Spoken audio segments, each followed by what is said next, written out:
پاکستان اور امریکہ گزشتہ کچھ عرصے میں اگر ہم دیکھیں تو کافی زیادہ قریب آئے ہیں، اور وہ جو ایک دوری جو بن گئی تھی ان دونوں ممالک میں، وہ اب دوری جو ہے وہ ختم ہوتی جا رہی ہے، یہ دونوں ممالک اب قریب آتے جا رہے ہیں۔ یہ معاملہ کیا ہے اور پاکستان کس سے اس معاملے سے کس طرح فائدہ حاصل کر سکتا ہے؟ اس پوری صورتحال کا کریڈٹ کس کو جاتا ہے اور اس میں رسکس کیا کیا ہیں موجود ہیں؟ اس پوری صورتحال پر ہم بات کریں گے۔ آغا محمد صالح صاحب ہمارے ساتھ موجود ہیں، جو کہ سینئر انالسٹ ہیں، امریکہ سے ہمیں جوائن کر رہے ہیں۔ السلام علیکم آغا صاحب۔ جی وعلیکم السلام۔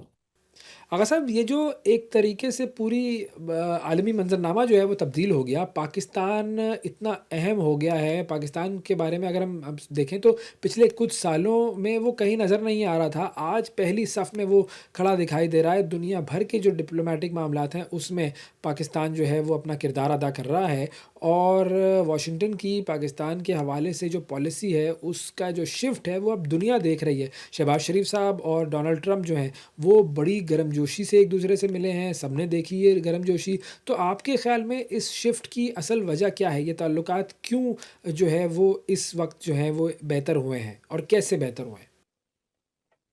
دیکھیے امریکہ کا جو ہے نا ہیٹ اینڈ لو رومانس ہمارے ساتھ تو ہمیشہ 77 ایئرس میں چلتا رہا ہے، یہ کوئی نئی بات نہیں ہے۔ لیکن اس وقت صدر ٹرمپ کے ساتھ جو ہمارا افیئر ہے، وہ اگر ان کی پچھلی مدت میں دیکھیں تو پچھلی مدت میں دو واقعات ہوئے تھے کہ عمران خان تشریف لائے تھے، اس وقت عمران خان پرائم منسٹر تھے، اور ارینا میں وہ آئے تھے اور انہوں نے ملاقات کی تھی، لیکن اس کے فوراً بعد انڈیا نے بھی اسی طرح کا ایک ارینجمنٹ کیا، ایک ارینا میں اپنی انڈین کمیونٹی کو اکٹھا کیا، اور مودی کے ساتھ تو وہ ہاتھوں میں ہاتھ ڈال کے وہ پورا انہوں نے ارینا کا سرکل کیا تھا۔ تو وہ کتنا ایک بہت بڑا ایک تبدیلی تھی اور ٹوسٹ تھا انڈیا کی فیور میں۔ پھر اسی عرصے میں کشمیر پہ قبضہ کیا انڈیا نے، انیکس کیا، عمران خان کی حکومت کچھ نہیں کر پائی، اور ہماری معاملات ایسے ہی چلتے رہے۔ اور آج ایک جو ہے صورتحال وہ بالکل مختلف نظر آ رہی ہے۔ آج جنگ سے چند دن پہلے صدر ٹرمپ کہہ رہے تھے کہ یہ دو ملکوں کا معاملہ ہے۔ ان کے vice president J D Vance جو ان کے داماد ہیں انڈیا کے، وہ بھی ہندوستان سے واپسی پہ انہوں نے ایک اسی طرح کا سٹیٹمنٹ دیا تھا۔ اور آپ یہ دیکھیں کہ یہ مفادات کی دنیا ہے، اور اس مفادات میں امریکہ فرسٹ، اور امریکہ فرسٹ، امریکہ کے جہاں مفادات ہوں گے صدر ٹرمپ وہاں آپ کو کھڑے نظر آئیں گے۔ اس کے لیے وہ کوئی ان کے پاس کوئی اف اینڈ بٹس نہیں۔ اچھا، اب یہ جو تعلقات میں بہتری ہوئی ہے دونوں ممالک کی، اس کا ہم اگر کریڈٹ دینا چاہیں تو اصل کریڈٹ اس پوری سچویشن کا کس کو جاتا ہے؟ میں دیکھیں اگر کریڈٹ دینا چاہیں تو اس میں سمجھتا ہوں کہ جنرل عاصم منیر کا کریڈٹ ہے کہ انہوں نے وہ اس آئس کو بریک کیا، اور ان سے وہ جو پہلی غیر روایتی ان ایکسپیکٹنگ ملاقات ہے وہ کی انہوں نے۔ کریڈٹ تو بہرحال ان کا ہے۔ اور صدر ٹرمپ نے اپنی گفتگو میں شرم الشیخ میں ایجپٹ میں اس کا اظہار بھی کیا ہے، اور ان کو ایک عظیم فیلڈ مارشل کہا ہے۔ تو میں سمجھتا ہوں کہ کریڈٹ تو انہی کا ہے۔ اچھا، بہت سارے لوگ جو ہیں وہ یہ بھی کہتے ہیں، اور ظاہر ہے ہسٹوریکلی اگر جو بھی شخص پڑھے گا تو وہ یہی بات کرے گا، کہ امریکہ نے ہمیشہ پاکستان کو اپنے مفاد کے لیے استعمال کیا ہے، چاہے وہ سوویت یونین کا معاملہ ہو یا امریکہ کی دہشت گردی کے خلاف جو جنگ ہے اس کا معاملہ ہو، افغانستان میں کس طریقے سے ڈیل کرنا ہے اس کا معاملہ ہو۔ اب پاکستان جو ہے وہ کس طرح اس مرتبہ بہتر طور پر آگے بڑھ سکتا ہے؟ دیکھیے پاکستان ہمیشہ ہم نے اپنے آپ کو آ، بہت کم قیمت پہ اپنے آپ کو پیش کیا ہے، پرائس لیس رہے ہیں ہم۔ تو یہ ایک ایسا موقع ہے جس میں آپ اپنی اکانومی پہ توجہ دے سکتے ہیں، آپ ایسے اقدامات اٹھا سکتے ہیں اپنی فورن پالیسی کو فکس کرتے ہوئے۔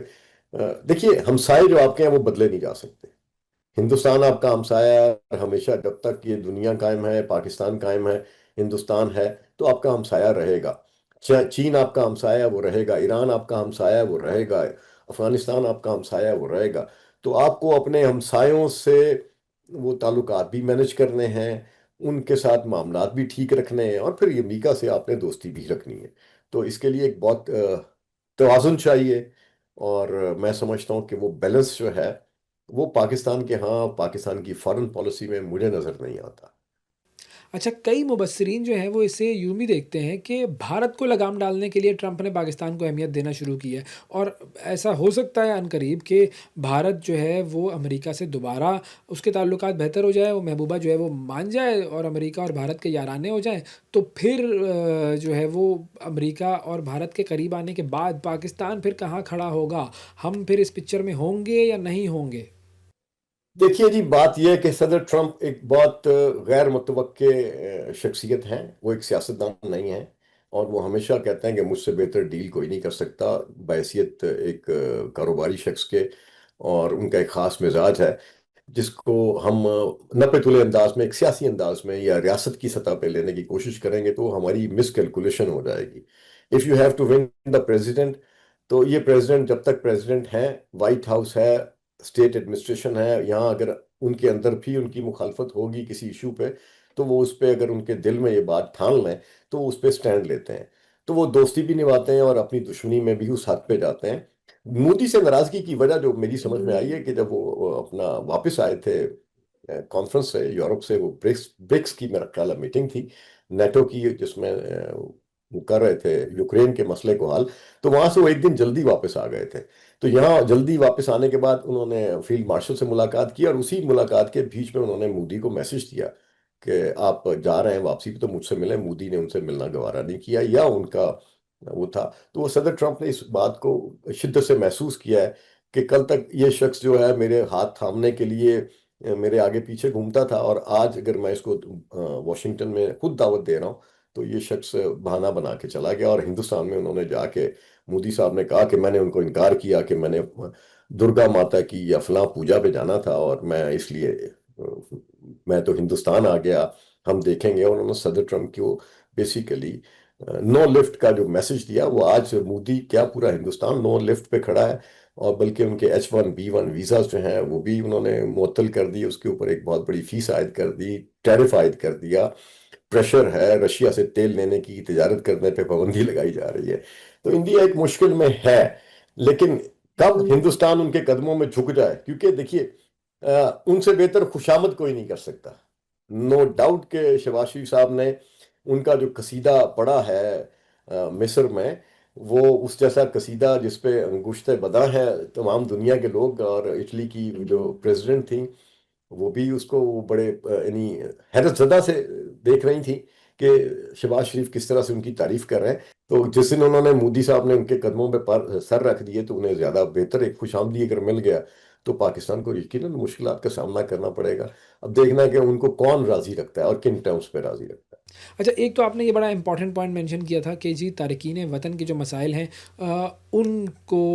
پاکستان جو ہے وہ اس پوری صورتحال سے فائدہ حاصل کر کے سالو کروا سکتا ہے، لیکن اس کے علاوہ اس بدلتے تعلق سے پاکستان کیا کس قسم کے فوائد حاصل کر سکتا ہے؟ اس ریلیشن شپ میں وہی عرض کر رہا ہوں کہ اس narrow window of opportunity, you put a base on this, اور جب بیس آپ بنا لیتے ہیں تو ٹی پی ایس کے بعد آپ کو جو اقتصادی معاملات ہیں اس پہ آپ کے قرضوں کے جو ہے نا، ورلڈ بینک کا ہے، آپ کے IMF کے بیرونی قرضے ہیں، ان پہ آپ اس قرضوں پہ اس مدت کے لیے انٹرسٹ فریز کی کمپین بنا سکتے ہیں، ریکویسٹ کر سکتے ہیں، اور جو ان حالات میں اس کو یعنی کوئی دنیا کی کوئی طاقت اس کو ریجیکٹ نہیں کر سکتی ہے، تو ایک بہت بڑا معاشی فائدہ اگر آپ کے 3 سال پاکستان کو ٹیمپرری پروٹیکٹڈ سٹیٹس ڈکلیئر ہونے کے بعد اگر آپ کی لابی مضبوط ہو، جس طرح سے آپ نے صدر ٹرمپ کو راضی کیا ہے، تو صدر ٹرمپ کی ایک فون کال بھی اوے ہے کہ یہ قرضوں پہ سود ہی اگر معاف کر دیا جائے، 3 سال اگر آپ کو سود نہ ادا کرنا پڑے ان قرضوں پہ، تب تک کہ پاکستان کی معیشت ان بحرانوں سے ریکور نہیں کرتی جو قدرتی آفات کے نتیجے میں آئے ہیں، کلائمیٹ چینج کے نتیجے میں آئے ہیں، تو میں سمجھتا ہوں اس سے بڑا فائدہ اور کیا ہو سکتا ہے آپ کو فوری طور پہ۔ اور اگر ہم کچھ رسک کی بات کریں تو اس رشتے میں پاکستان کے لیے رسک کیا کیا انوالوڈ ہے جس کو پاکستان کی حکومت کو سوچنا چاہیے؟ دیکھیے جی، صدر ٹرمپ جب تک وائٹ ہاؤس میں اس میں تو رسک ہی رسک ہے، پاکستان کے لیے نہیں، پوری دنیا کے ہر اس شخص کے لیے رسک ہے جو ان کے ساتھ ان کی ناراضگی کو انہیں وہ کیا کہتے ہیں پرووک کرے گا، اور جو انہیں پرووک کرے گا وہ ان کی ناراضگی کا خطرہ مول لے گا، اور میں سمجھتا ہوں کہ رسک تو ہے۔ صدر ٹرمپ انپریڈکٹیبل شخص ہیں، صدر ٹرمپ کو راضی کیسے رکھنا ہے؟ فی الحال تو بڑے راضی ہیں، اگر اس راضی کی اسپرٹ میں ان سے کچھ لے لیا جائے، خاص طور پہ اگر 1.5 لاکھ 2 لاکھ پاکستانی جو ہیں یہاں پہ تارکین وطن، جن کا مستقبل اگر بچتا ہے تو وہ آپ کے لیے بہت بڑا ایسٹ ہوں گے،